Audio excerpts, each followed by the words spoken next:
think there's several aspects of Califas that are very important.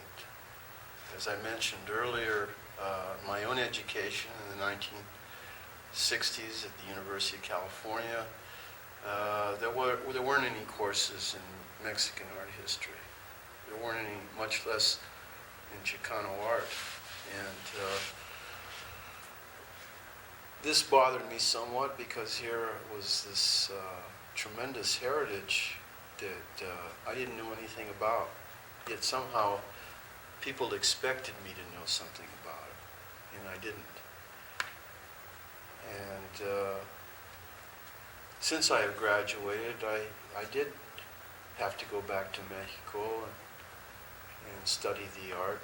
In 1966, I started the Centro de Arte Regional in La Paz.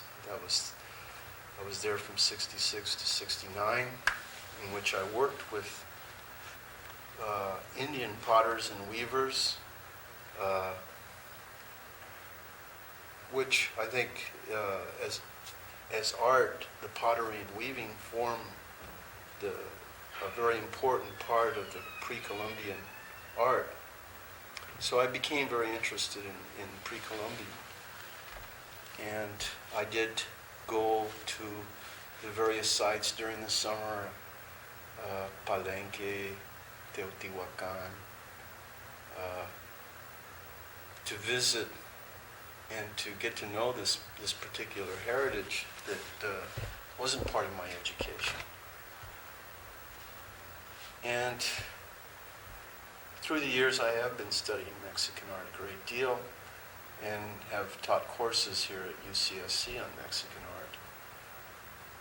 But I felt that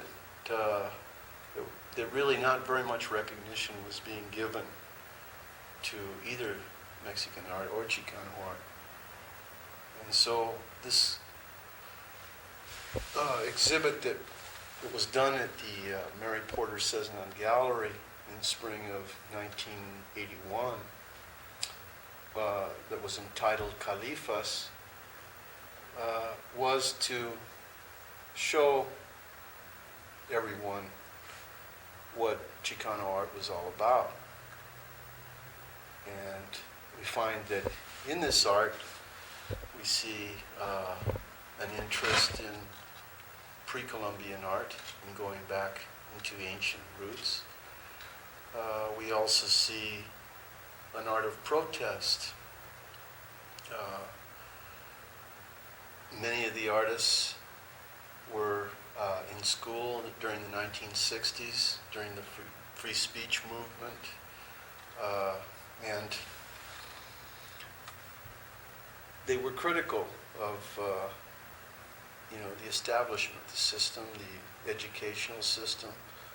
And so you do see artists in Califas, Chicano artists, then creating works of art which are critical of our society and critical of the educational system.